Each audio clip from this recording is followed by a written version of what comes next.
E aí, galera, hoje teve a coletiva do novo técnico do Ceará. Guto Ferreira é o novo treinador do Ceará e concedeu-se uma entrevista coletiva. Nesse vídeo, para você que ainda não assistiu, a gente tenta assim fazer uma análise do que diz o treinador nos nossos comentários, no nosso ponto de vista, e contando com vocês que vão comentar depois o vídeo também. O Guto iniciou convidando o seu sósia para assistir o treinamento da próxima semana, né? Apareceu inclusive no Futebolês, na TV Jangadeiro, e a esse convite, semana que vem, vai estar por aqui. Deve ter inclusive matéria sobre isso, sobre essa presença do sósia do Guto Ferreira.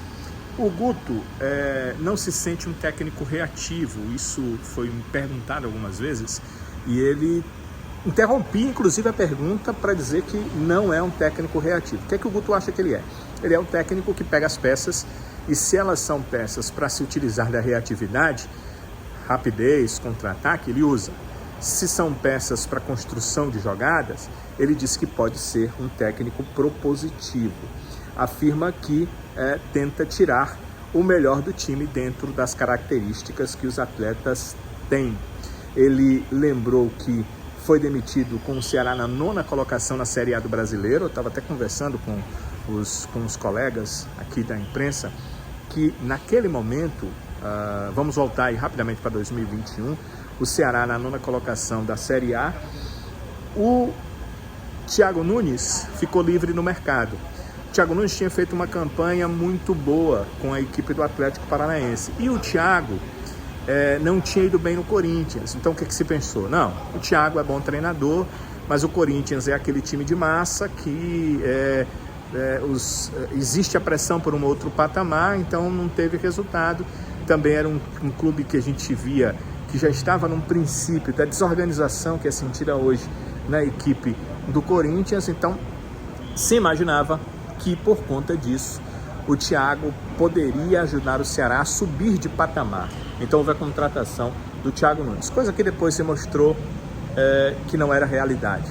O Thiago Nunes faz um 2022, no final de 2021 já ruim, ele pega o time em 9º, o time termina em 11º, depois ele faz uma temporada 2022 em seu início, porque foi demitido, terrível, e não deixou nenhuma saudade aqui no Ceará.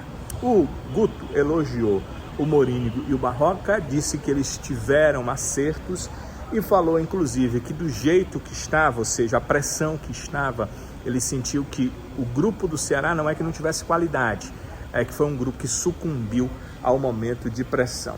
E disse que vai procurar avaliar o que está faltando. Eu pensei essa frase aqui do Guto que me chamou a atenção. Veja se vocês não acham interessante. Às vezes a gente pensa que é um problema, mas é outro, disse o Guto Ferreira. Então ele disse que vai avaliar, mas no fundo, na cabeça dele, ele já tem ideia do que no ponto de vista dele é o problema da equipe do Ceará. Se ele tem e se for verdade, é bom, porque aí ele vai poder consertar. Ele disse que não fala sobre contratações, mas ao mesmo tempo disse que a diretoria estava no mercado buscando. Ele não quer falar que posição, ele não quer falar que jogadores, ele não quer falar que características, porque isso pode bater exatamente com os jogadores que ele tem hoje no grupo. Então ele está certo. Sobre a vinda dele para o Ceará, foi inclusive a minha pergunta, ele fala que tem muito a ver com o carinho que ele recebeu aqui, esse retorno. E ele disse com todas as letras, um convite do Ceará, como foi feito, é irrecusável. O Guto Ferreira falou desse seu retorno para a equipe do Ceará. Ele disse também o seguinte, sair frustrado por nunca ter tido o carinho do torcedor. Então, ele disse sair frustrado por nunca ter tido o carinho do torcedor. É que o Guto esteve no Ceará num tempo em que era pandemia e ele não pôde ter o torcedor do Ceará nas arquibancadas torcendo pelo time dele. Então ele vai experimentar isso agora com o Ceará. E aí eu perguntei, na verdade, o que é que o fazia voltar. Ele disse tudo isso, né? O carinho, ter o torcedor ao lado, essa questão da frustração de não ter tido o torcedor, que um convite do Ceará é irrecusável, mas disse também que tem uma aspiração, porque ele já teve vários acessos da B para A, mas nenhum como campeão. Ele acha que Não é isso que dá para cobrar hoje do Ceará, mas que essa aspiração de ser campeão está na mente, está no coração dele. O que é que ele vai tentar fazer com o time? Vou deixar o próprio Guto explicar para vocês. Achar a montagem ideal, onde A possa complementar B, que possa complementar C e assim por diante, para que cada um dentro de campo possa impulsionar a qualidade do outro e minimizar as carências do outro e buscar, dessa forma, transformar uma equipe competitiva e vencedora, né? Até porque vencedora já teve momentos muito expressivos esse ano, né? Então, é fortalecer essa condição que já teve de equipe vencedora para buscar o acesso. Essa questão de tentar fazer com que os setores se comuniquem melhor é um dos grandes problemas que a gente percebeu do Ceará. Já na época do Morínigo, mas principalmente na do Barroca, porque o time do Barroca precisava, um time que queria sair tocando a bola. Mas aí o meio estava distante da zaga, a zaga tinha dificuldade de chegar no meio, imagina para chegar no ataque, que também tinha um distanciamento. E não era necessário distanciamento social, não estamos mais em época de pandemia. Brincadeira, mas não tem essa situação em nenhum tipo de forma de jogo. Até quando você joga com bola longa, precisa ter aproximação para que traga a marcação adversária, para que a bola longa funcione. Então, é uma das coisas que o Guto disse que vai tentar. E sempre focado no objetivo final, que é o acesso. Ele pediu para a torcida sempre procurar interferir positivamente nos jogos, que mesmo que tenha crítica, que a crítica venha depois, mas que nos jogos a torcida interfira de forma positiva, e falou que tem uma palavra dentro de futebol que prejudica muito, que se chama obrigação. Ele falou isso porque o Ceará é o maior investimento da Série B do Campeonato Brasileiro, mas não está nas primeiras colocações. Então, essa palavra obrigação surge, mas o Guto lembrou que enquanto, por exemplo, o Sport, que é a grande sensação da Série B, tem um investimento menor, é um time que estava montado relativamente já desde o ano passado, quando foi bem na Série B do Brasileiro, e apenas mudou algumas peças para esse ano, enquanto que o Ceará, com uma queda de Série A para a Série B, praticamente teve que fazer uma remodelação completa, não só no time, no seu elenco, e que isso leva tempo mesmo tendo dinheiro. Ele falou do ponto de vista dele de treinador. Não importa, segundo ele, ter o maior investimento, ele acha que o Ceará vive um momento de superação e ele também acha que isso é positivo, o time viver esse momento, porque quando tudo está bem, é difícil que você consiga melhorar, porque está tudo bem, então entra na zona de conforto, mas quando é um time com uma situação difícil, a superação entra em campo, e se houver um bom comando e psicológico forte, quem está dizendo sou eu, as coisas vão acontecer. E o Guto falou disso, mas sem essas palavras aqui, de comando, de jogadores com mente forte, mas falando que a superação leva a grandes coisas no futebol, e eu concordo 100% com ele. O Sport é o adversário de domingo, o primeiro com o Guto no comando do Ceará, e o Guto também fala sobre o assunto. O momento deles é muito bom, você vê que eles são vice-líderes, é isso ainda? Uhum. E com um jogo a menos. Ou seja, se eles vencerem esse jogo a menos que eles têm, eles se tornam líderes.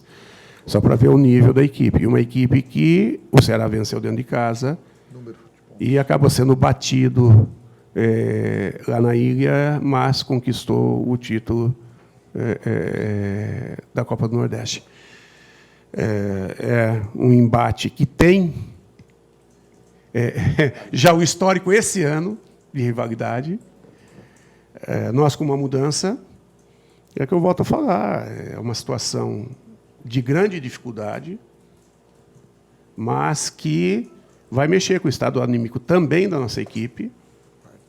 Acho que, por todo o histórico, não vai querer fazer um jogo ruim, vai querer entregar mais do que se superar, né? E o resultado pode ser, sim, um trampolim importante nesse aspecto de confiança que a gente fala. E o Guto vai dirigir esse time contra o Sport, né? Porque ele está no BID e saiu no boletim informativo diário dentro do prazo, até as 7 horas dessa sexta-feira era o prazo, ele saiu um pouco antes até e está em condição de dirigir a equipe do Ceará. Ele lembrou que a queda traz muitos problemas financeiros ao clube, ao Ceará, mas enalteceu o fato de ter chegado ao clube e ter visto que as coisas estão em dia, que não há problemas, que a questão financeira ela está relativamente saneada dentro do Ceará. E falou que não revela o que é que vai querer mudar no time, deixou nas entrelinhas que sim, existem coisas a serem mudadas, a serem alteradas, mas que ele vai deixar isso apenas para atletas, comissão técnica e parte interna do clube, porque falar dessas alterações pode ser uma informação para o adversário. O Guto deixou claro que essa questão de segurar essas informações, de não deixar passar o todo, é sempre bastante importante. Então, deixe seu comentário. Você também assistiu a coletiva do Guto? Se não assistiu, aqui no nosso canal você tem a coletiva completa, inclusive o pós-coletiva do Guto conversando com a imprensa ali na sua saída, dando dicas, inclusive. Tem o Guto Ferreira para todos os gostos, você acompanhando conosco. Um abraço, pessoal. Eu não sou muito de pedir, mas se quiser deixar o seu like, seria legal. E se você quiser se inscrever no canal, seria muito interessante para que os vídeos cheguem mais facilmente para vocês e para que vocês fortaleçam também o nosso canal, dando a condição de que outras pessoas tenham conhecimento dele. Valeu!